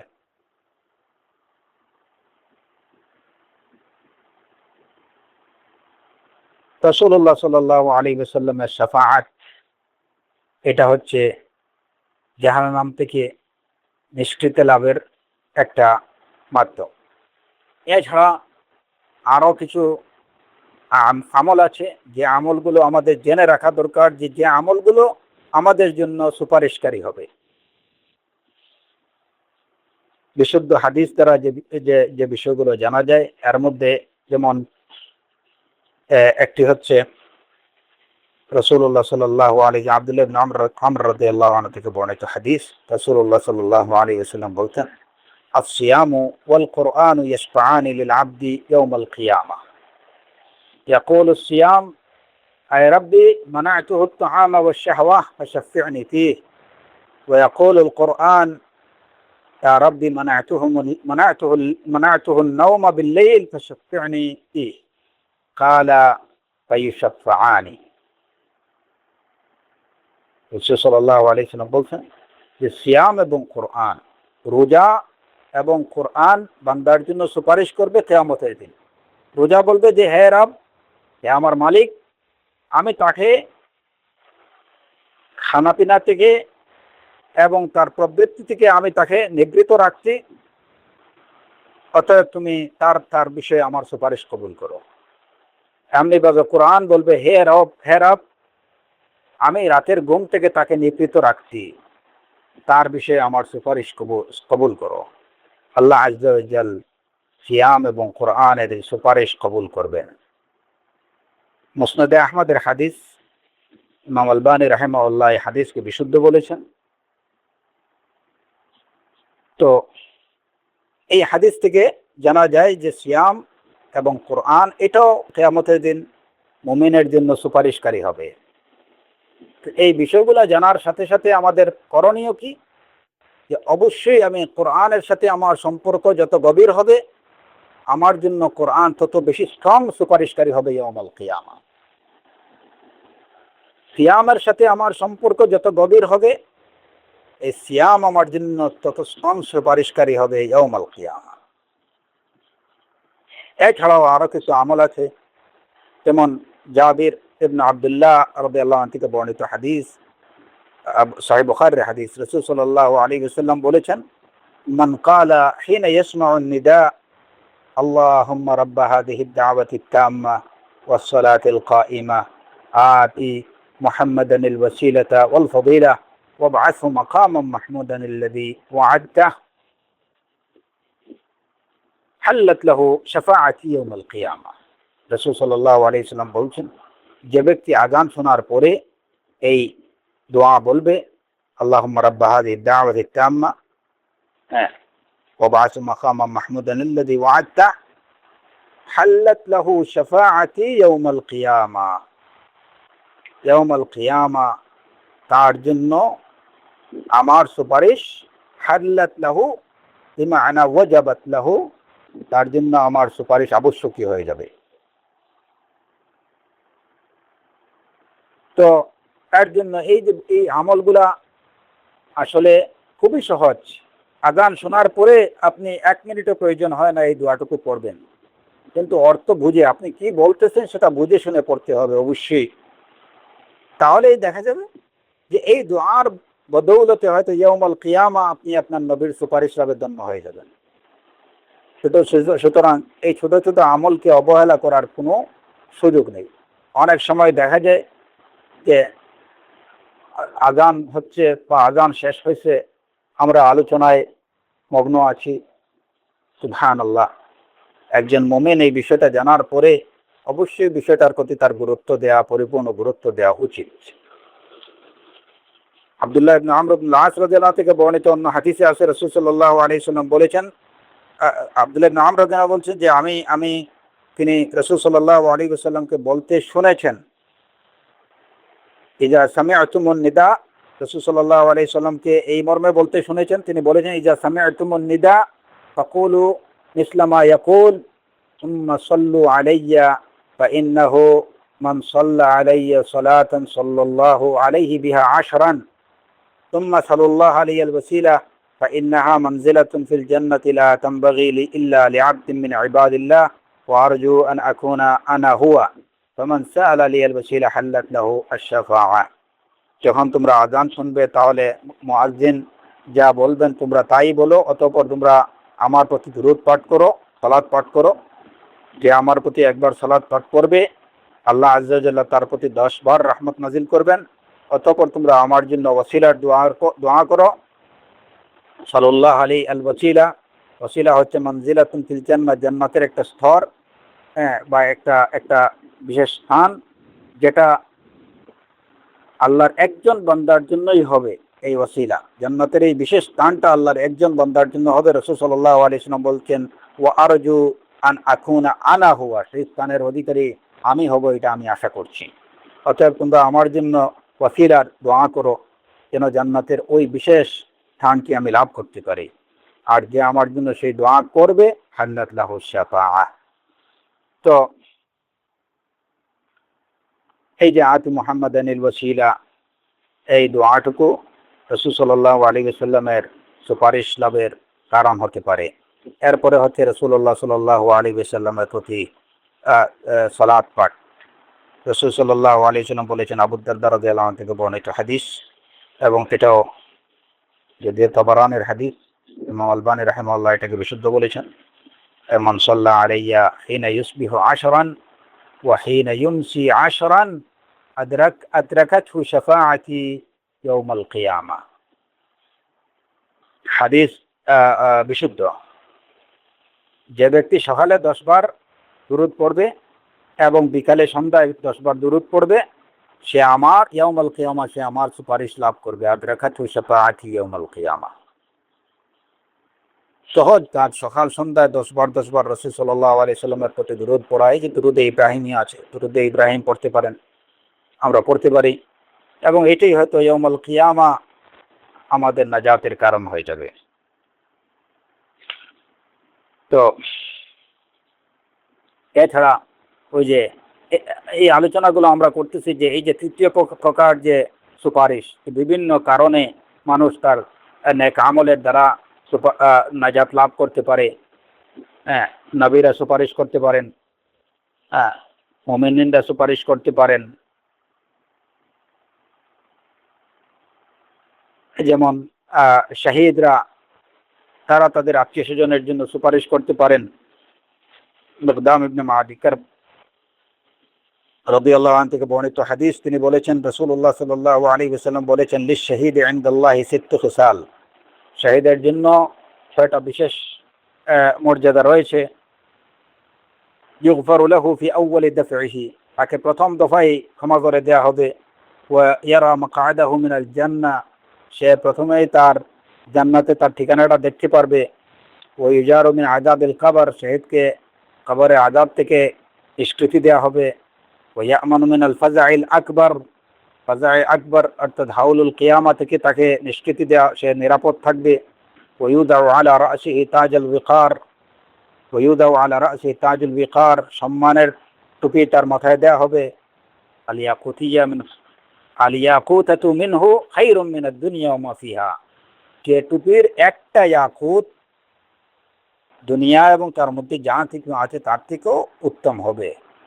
ওয়ায়ুযাওয়িজু সিনতাইনি ওয়া সাবঈনা যাওজাতাম মিনাল হুরিল আইন, জান্নাতের 72 জন হুরকে তিনি একজন শহীদ বিয়ে করবে। ওয়ায়ুশফাউ ফি সাবঈনা মিন আকরিবাইহি, একজন শহীদ তার 70 জন আত্মীয়ের জন্য সে সুপারিশ করতে পারবে। অথবা ওয়ায়ুশফাউ ফি সাবঈনা মিন আকরিবাইহি, তার 70 জন আত্মীয়ের বিষয়ে তার সুপারিশ কবুল করা হবে। তবে এটা অবশ্যই ওই 3টা শর্ত পেতে হবে, যে সমস্ত আত্মীয়ের ব্যাপারে শহীদের হোক নবীর হোক সুপারিশ কবুল করা হবে, অবশ্যই যার বিষয়ে সুপারিশ করা হবে তার প্রতি আল্লাহর সন্তুষ্টি থাকতে হবে, অবশ্যই তাকে মুওয়াহিদ হতে হবে, তাওহীদে বিশ্বাসী হতে হবে। এরপরে যেমন রাসূলুল্লাহ সাল্লাল্লাহু আলাইহি সাল্লামের হাদিস থেকে আরো জানা যায় যে মা মিন রাজুলিন মুসলিমিন ইয়ামুতু ফায়াকুমু আলা জানাজাতিহি 40 রাজুলান লা ইশরিকুনা বিল্লাহি শাইআ ইল্লা শাফাআহুমুল্লাহু ফীহি। যে কোনো মুসলিম যদি মারা যায় এবং তার জানাজায় যদি 40 জন এমন 40 জন লোক অংশগ্রহণ করে যারা আল্লাহর সাথে শিরক করে, তাহলে আল্লাহ আযজা ওয়া জাল তার বিষয়ে তাদের সুপারিশ কবুল করবেন। শাফাআহুমুল্লাহু ফীহি, যখন তারা বলবে আল্লাহুম্মা গফির লাহু ওয়ারহামহু ওয়াআফিহি ওয়াফু আনহু, তাদের এই দোয়াগুলো আল্লাহ আযজা ওয়া জাল কবুল করবেন ওই মাইয়িতের জন্য। তবে শর্ত হচ্ছে যে ওই মাইয়িতকে মুসলিম হতে হবে, প্রকৃত অর্থে মুসলিম হতে হবে, এবং যারা তার জানাজা পড়বেন অবশ্যই তারা এমন লোক হতে হবে, যদিও তারা 40 জন হয়, এমন লোক হতে হবে যারা আল্লাহর সাথে শিরিক করেননি, লা ইশরিকুনা বিল্লাহি শাইআ। তো এই হলো শাফাআতের বিষয়ে মোটমাট কথা। এখানে আহলুস সুন্নাতের সাথে মুআতাজিলা এবং খাওয়ারিজদের পার্থক্য এই জায়গায় যে মুআতাজিলি এবং খাওয়ারিজরা তাদের আকীদা হচ্ছে যে আহলুল কাবায়ের যারা তারাও জাহান্নামের চিরস্থায়ী বাসিন্দা হবে। পক্ষান্তরে আহলুস সুন্নাহ ওয়াল জামাতের আকীদা হচ্ছে যে আহলুল কাবায়ের মুমিনদের মধ্যে যারা ঈমানদার আহলুল কাবায়ের এরা জাহান্নামের চিরস্থায়ী বাসিন্দা হবেন না, বরং তারা তাদের পাপের শাস্তি ভোগ করার পরে কিংবা রাসূল সাল্লাল্লাহু আলাইহি ওয়াসাল্লামের শাফাআতে কিংবা অন্য কোনো সৎকর্মশীল লোকের শাফাআতে সুপারিশের দ্বারা তারা জাহান্নাম থেকে বেরিয়ে আসবেন এবং তাদের শেষ ঠিকানা হবে জান্নাত। এই হচ্ছে খাওয়ারিজ এবং মুআতাজিলীদের সাথে আহলুস সুন্নাহ ওয়াল জামাতের যে সমস্ত আকীদাগত পার্থক্য, তার মধ্যে অন্যতম একটা হচ্ছে এটা। তো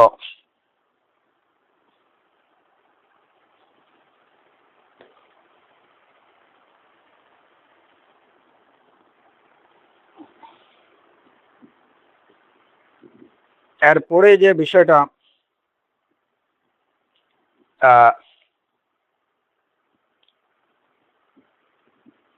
আমরা এ বিষয়ে কিছু আলোচনা করা হয়েছে সিরাত সম্পর্কে। সিরাতটা আসলে কি?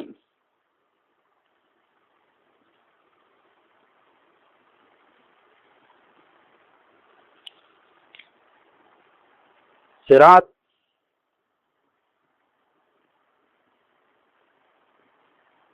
এটা হলো আমাদের আহলে সুন্নাহ ওয়াল জামাত এইটুকু বিশ্বাস করেন, এবং অবশ্যই আমাদের এই বিশ্বাস পোষণ করতে হবে যে ইয়াউমুল কিয়ামা একটা সিরাত থাকবে,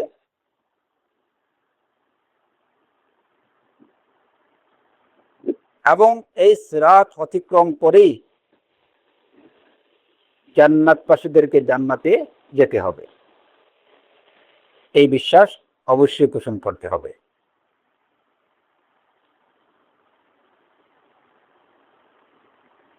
সিরাত কি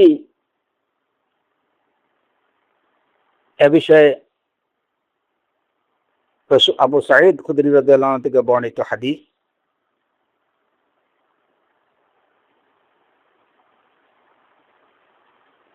হাদিসের অংশবিশেষ হচ্ছে ইউদরাবুল জাসারু আলা জাহান্নাম ওয়া তাহিল্লু শাফাআহ ওয়া ইয়াকুলুন আল্লাহুম্মা সাল্লিম সাল্লিম। قيل يا رسول الله ما الجسر؟ قال دحز مزلة فيه خطاطيف وكلاليب وحسك تكون بنجد فيها شويكة يقال لها السعدان। রাসূল সাল্লাল্লাহু আলাইহি ওয়াসাল্লাম বলেছেন যে অতঃপর ইউবরাবুল জাসার, এই যে ব্রিজ স্থাপন করা হবে জাহান্নামের উপরে, আর তখনই সুপারিশ করা হবে ওয়া ইয়াকুলুনা আল্লাহুম্মা সাল্লিম সাল্লিম। রাসূলুল্লাহ সাল্লাল্লাহু আলাইহি ওয়াসাল্লাম সহ অন্যান্য আম্বিয়া এবং মুরসালিনদের তখন কথা হবে আল্লাহুম্মা সাল্লিম সাল্লিম। রাসূল সাল্লাল্লাহু আলাইহি ওয়াসাল্লামকে জিজ্ঞেস করা হলো, ইয়া রাসূলুল্লাহ মাল জাসরু, এই ব্রিজটা কি? কালা দাহজুন মুজিল্লাতুন, এটা অত্যন্ত পিচ্ছিল এবং মুজিল্লাতুন, দাহজুন মুজিল্লাতুন একই অর্থ। হ্যাঁ, যে অত্যন্ত পিচ্ছিল পদস্খলন সেখানে হওয়ার সম্ভাবনা খুবই বেশি থাকে। ফিহি খাতাতিফু ওয়া কালালিবু, এর মধ্যে অনেকগুলো কুকুর থাকবে যেগুলা মানে চাপতে ধরবে। ওয়া হাসাকুন, অত্যন্ত কণ্ঠকাঠিন্য, এর মধ্যে অনেকগুলো কাঁটা থাকবে। হাসাক তাকুনু বিনাজতিহা সুয়াইকা, যে কাঁটাগুলো যেমন নাজদের একটা এলাকাতে থাকে ছোট ছোট কাঁটা, অসংখ্য কাঁটা, যেগুলোকে সোয়দান বলা হয়। তো এই হাদিস থেকে জানা গেল যে ইয়াউমুল কিয়ামা একটা ব্রিজ স্থাপন করা হবে এবং যে ব্রিজের উপরে নবী মুরসালিনদের কথা হবে আল্লাহুম্মা সাল্লিম সাল্লিম। এবং সেই ব্রিজের নিচে কি থাকবে? এখানে অনেকগুলো কুকুর থাকবে, জাবানিয়া থাকবেন, যারা কুফফার মুশরিকিন রসাদদেরকে ঝাপটে ধরবে। সেখানে অনেক কাঁটা থাকবে। শেখুল ইসলাম ইবনে তাইমিয়া রাহিমাহুল্লাহ বলছেন যে সিরাত বা এই যে জাসার বা ব্রিজ, এটা হচ্ছে মনসুব আলা মাতনি জাহান্নাম, জাহান্নামের উপরে স্থাপিত, জাহান্নামের উপরে স্থাপিত একটা ব্রিজ।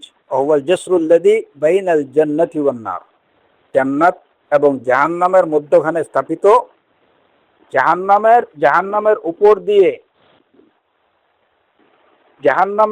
দিয়ে উপরে স্থাপিত একটা ব্রিজ, যে ব্রিজটা অতিক্রম করেই জান্নাতে যেতে হয়। সুতরাং এটা জান্নাত এবং জাহান্নামের মধ্যখানে স্থাপিত। এখন এখানে আজকে শুধু এইটুকু বলে রাখি যে এই ব্রিজের যে গুণাবলী বা বৈশিষ্ট্য, এই ব্রিজটা কেমন হবে এ বিষয়ে আবু সাঈদ খুদরি রাদিয়াল্লাহু আনহু থেকেই দুইটা বর্ণনা পাওয়া যায়। যেমন একটা বর্ণনা আমরা এখানে পড়লাম, তিনি বলেছেন যে রাসূল সাল্লাল্লাহু আলাইহি ওয়াসাল্লাম এই ব্রিজ সম্পর্কে বলেছেন দাহজুন মুজিল্লাতুন, এটা অত্যন্ত পিচ্ছিল এবং মুদহিদ, দাহজুন মানে মুদহিদুন, যেটা মানে পদস্খলনের সমূহ সম্ভাবনা যেখানে থাকে, মানে খুবই পিচ্ছিল কণ্ঠকাঠিন্য।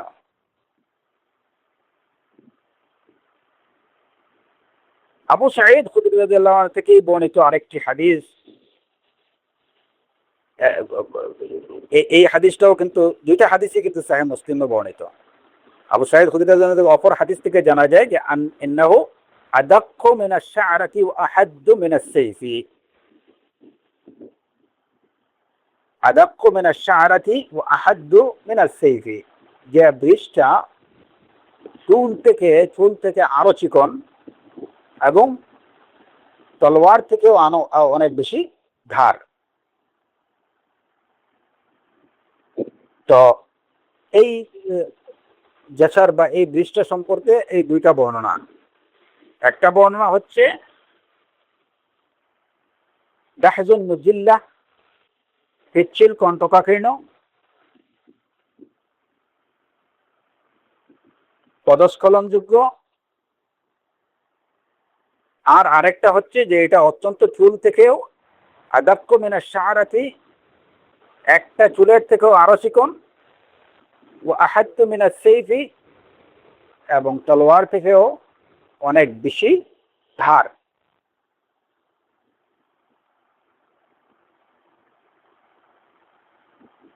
এবং অন্য বর্ণনায় আছে যে এটা জ্বলন্ত অঙ্গার থেকেও অনেক বেশি উত্তপ্ত হবে, এই ব্রিজের বৈশিষ্ট্য। এখন এই দুইটা বর্ণনার মধ্যে এই দুইটা বর্ণনাই কিন্তু সহিহ মুসলিমের বর্ণনা, একই রাবি বর্ণনাকারী থেকে, আবু সাঈদ খুদরি রাদিয়াল্লাহু আনহু বর্ণিত হাদিস। আর প্রথম যে হাদিসটা দাহজুল মুজিল্লা, এটা থেকে বোঝা যায় যে এই ব্রিজটা এটা একটা চ্যাপ্টা চওড়া হবে, কারণ পিচ্ছিল হবে একটা পিচ্ছিল হওয়ার জন্য তো অবশ্যই পা রাখতে হবে, তাহলে বুঝে যাবে যে সেটা পিচ্ছিল কিনা না। এই হাদিস থেকে বোঝা যায় যে এটা একটা চওড়া, এবং এখানে আরো যেগুলো আছে যে ওই ওই বীজে এখানে খাতাতি তালালিব এগুলো থাকবে, যেগুলা ওই বীজের উপর থেকে ঝাপটে ধরে নেবে মুশরিকদেরকে, মুনাফিকদেরকে, উসাদদেরকে।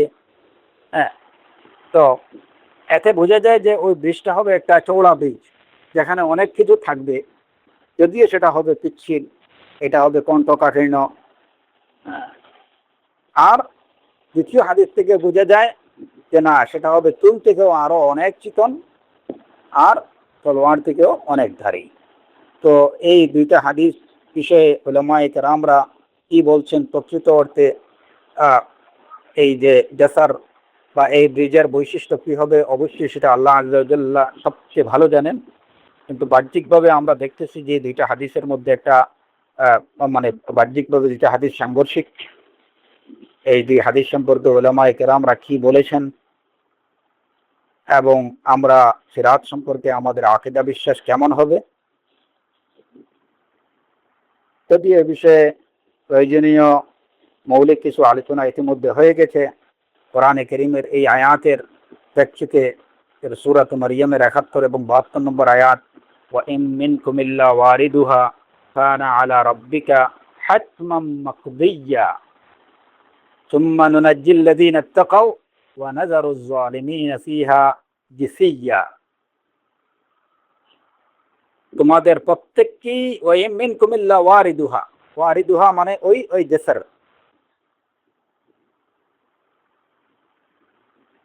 ওয়া ইম মিনকুম ইল্লা ওয়ারিদুহা, এই জাহান্নামকে অতিক্রম করতে হবে, তোমাদের প্রত্যেককেই জাহান্নাম অতিক্রম করতে হবে। কানা আলা রাব্বিকা হাতমান মাকদিয়্যা, এটা আপনার রবের অনিবার্য ফয়সালা। সুম্মা নুনাজ্জিল লাযীনা ইত্তাকাও ওয়া নাযারুজ যালিমিনা ফিহা জিসিয়্যা, অতঃপর আমি নাজাত দেব পরহেজগারদেরকে, ওয়া নাযারুজ যালিমিনা ফিহা জিসিয়্যা, এবং আমি জালিমদেরকে সেখানে নতজানু করে অধমুখী করে ছেড়ে দেব। তো এই ব্রিজ যেহেতু এটা জাহান্নামের উপরে স্থাপিত, এই ব্রিজ সবাইকে অতিক্রম করতে হবে। এবং এখানে ওয়ারিদুহা, কেউ কেউ বলছেন যে সবাই এই জাহান্নামে প্রবেশ করতে হবে, ওয়ারিদুহা দাখিলুহা কেউ কেউ বলছেন। আমরা এই বিষয়ে অলরেডি আলোচনা করেছি যে আসলে উলামায়ে কেরামদের মানে অভিমত হচ্ছে যে এখানে ওয়ারিদুহা তার মানে দাখিল হওয়া না বা প্রবেশ করা না, জাহান্নামে প্রবেশ করা না, বরং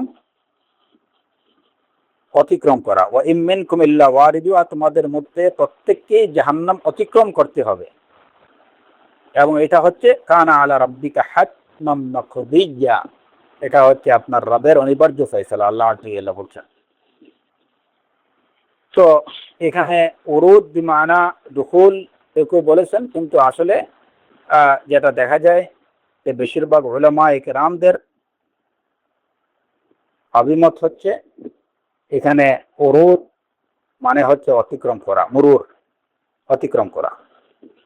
তো ইনশাআল্লাহ আল্লাহ আযজা ওয়া জাল্লা যদি তৌফিক দেন, আমরা আগামী পর্বে সিরাত বিষয়ে আরো যে আলোচনাগুলো বাকি আছে সেগুলো করে নেওয়ার চেষ্টা করব।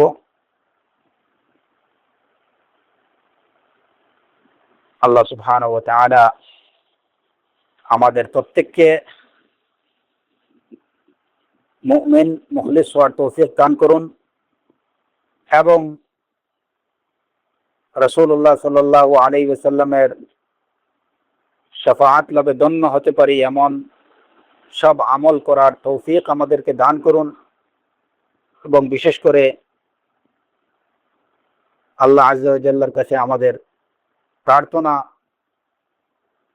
যে জিলহজ মাসের এই বরকতময় দিনগুলোকে আমরা যেন আল্লাহ সন্তুষ্টির অর্জনের পথে কাজে লাগাতে পারি, যথাযথভাবে কাজে লাগাতে পারি। আল্লাহ সুবহানাহু ওয়া তাআলা আমাদেরকে সেই তৌফিক দান করুন, এবং আমরা যেন রাসূলুল্লাহ সাল্লাল্লাহু আলাইহি ওয়াসাল্লামের শাফাআতে প্রথম দফায় যারা ধন্য হবেন সেই সমস্ত মুকাররবিনদের, সেই সমস্ত সালেহিনদের অন্তর্ভুক্ত আল্লাহ আযজা ওয়া জাল্লা আমাদেরকে করুন। ওয়া আখিরু দাওয়ানা আনিল হামদুলিল্লাহি রাব্বিল আলামিন ওয়া সাল্লাল্লাহু আলা নাবিয়্যিনা মুহাম্মদ ওয়া আলা আলিহি ওয়া সাহবিহি আজমাইন।